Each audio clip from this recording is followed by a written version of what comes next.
Hey buddies, what's up? Welcome to a new video on my channel, and today in this episode we're gonna put the battery in the car, build a housing around it, and we're gonna start to insulate the walls and see how that's going and what is the difference before and after from the insulation. I hope you enjoyed the video. If you want to keep on track with that build, please subscribe my channel and we see you then. Okay, so we made a hole in here for our outlet, put all the wires on there too, and yeah, it's important that if you cut to the outside of the car, you put like primer around it so it's not rusting there. And yeah, so now we put it in there, and yeah, so that is how we install the outside port for the camping. Yeah, there's a socket for the camping unit. Okay, here I started wiring already. So that is our outlet, what we put on the outside. And now I put all the cables in here and route them where they're supposed to go. I'm gonna do that, secure them all, also route the 12-volt cables all, and then we see us again. So that's what it looks like. So the wires for everything where we need the wires to be, for the TV, for the bed frame, drive and kitchen stuff, for the lights. Everything is where it's supposed to be. And yeah, I started already to mount them correctly, properly. And yeah, so I got a bunch of this little stickers. It was like, I think like 6 or 7 euros for a whole bag of these. And yeah, so we can glue them and get all the wiring done properly. So that's what we're doing right now. Then we see us again. Okay, so I cleaned up the harness of the car, so that's probably, so yeah, that's the main line going down here.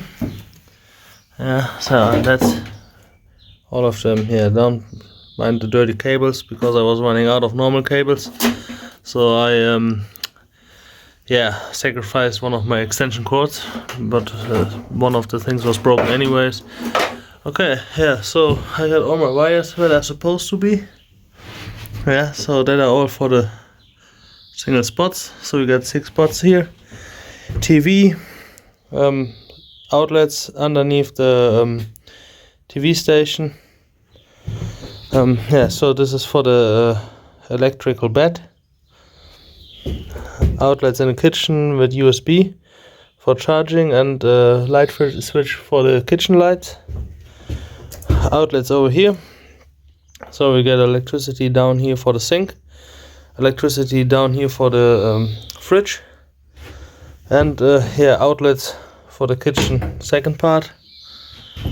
Yeah, so that's pretty much it about the wiring. Yeah, I didn't secure down there the cables because first I want to get the furnitures in here and just take a look where everything is exactly to go, so I can exactly place the wires and the outlets.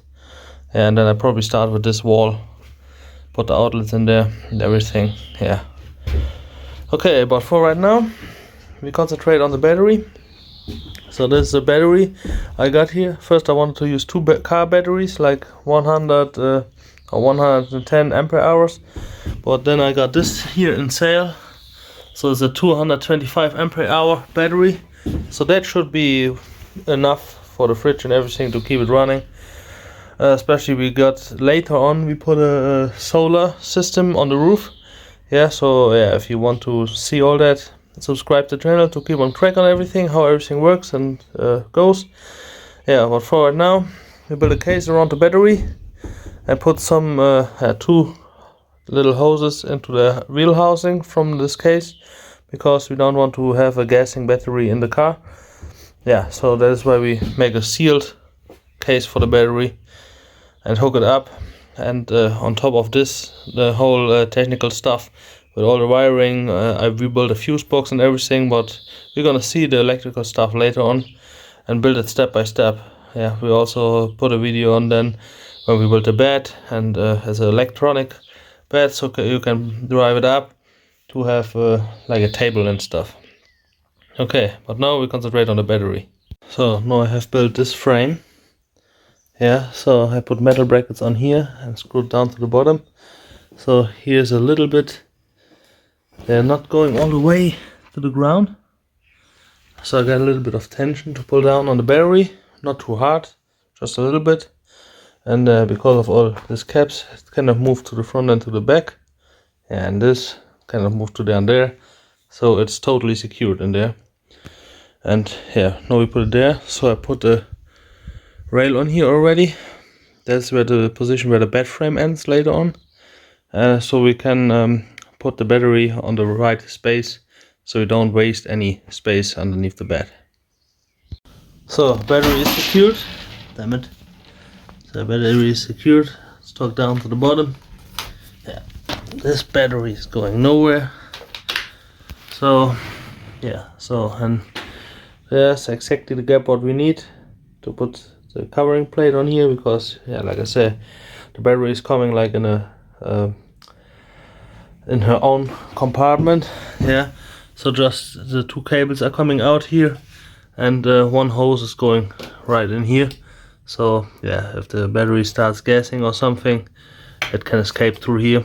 Yeah, so we could put plates on every side and seal it up.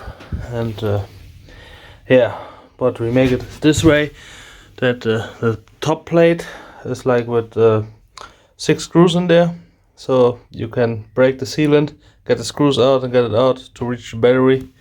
And if you need to replace it or anything like that, just unscrew the screws. Yeah, because the side plates, I only screw them in the bottom pieces, so if you need to change it, you can still access it. Yeah, that's the whole point of this construction. Yeah, because yeah, if you do construction like that, you have to think a little bit how you want to do it, because later on you probably need to exit it anyways. Yeah, so we sealed the battery box all around, and before we put the cover on, we put our ground and our positive wire on here. So later on there's the fuse box coming right on top on here, like here. So we cut it right here, and the fuse box is coming here, and the ground cable is going later on down there. But first we're doing all the other electrical stuff, because we don't want to have sparks or anything. But first we're gonna close that, so the battery is done. So the battery case is closed now. Yeah, so it's sealed everywhere around. So I put another layer around here too, to make 100% sure it's sealed. So we get 2 breather hoses from the battery case going into the wheel well. Yeah, so that's the breather hoses, the ground cable is a positive cable, and right on top on here the fuse box is coming. Okay, so we mounted the fuse box on top on here. So we got 6 fuses for all different stuff here, so that should be enough. And yeah, so you put the cable what is coming right from down there right on top on here, like this. And yes, and we're going from here to a switch coming here where the cable is from the generator is coming, so we can charge our battery while the car is running. And we also have to hook up the battery charger, which is charged when you plug it in at the camping ground or something. And we hook on here to our charging from the solar panel. So yeah, everything is gonna get hooked up here, basically to the big cable. Yeah, so you put negative ground on here too, and then you have some lights here, so if one of the fuses is blown, a light will indicate it for you. Yeah, so you have the covers on here like this, and then you can see which fuse is blown. So we make a diagram on here too, yeah, with like 6 boxes, and right on there which fuse is for what, so you have the plan right by side of it. Yes, so that's about the battery, so we leave that alone right there. And now we're gonna start the insulation stuff. Okay, so before we do the insulation, yeah, we're doing some plates on there, like anti-vibration plates, that's what you call it. So we make a quick sound check right quick. I go to the outside and I bump at the bottom of the car with my knuckles. So we hear it now, and then we compare it to after, when we installed the anti-vibrating stuff and the insulation.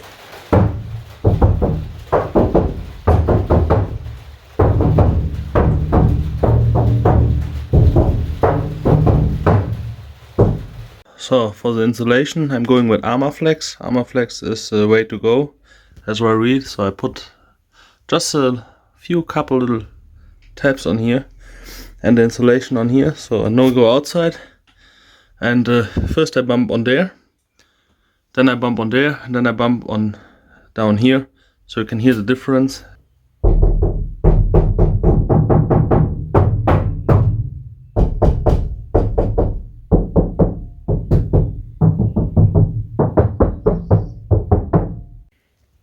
So the insulation is already done. Yeah, it's really important that you stuff it like behind everything and in every corner. So I put it in little batches over here, so I can set it everywhere right. Yeah, so and yeah, that's what it looks like. Stuffed it behind there. Yeah, so it's glued really good to the old one. This armaflex stuff is really easy to work with. Yeah, I'm really happy with the results of this. Yeah, so this wall is really nice. Then working on the other ones, and yeah, so at the bottom we put this plate back on there and cover that later on, and we probably will have an offset from the bottom to the top, because on the top we have to do another underlayer stuff for the side walls, but that's okay because this is the level on of our kitchen, so it's okay if we have a little offset there, because you won't see it later anyways when we are in the dining situation. Okay. Alright, that's it for the video for today. I hope you enjoyed it, and we're gonna see us next week.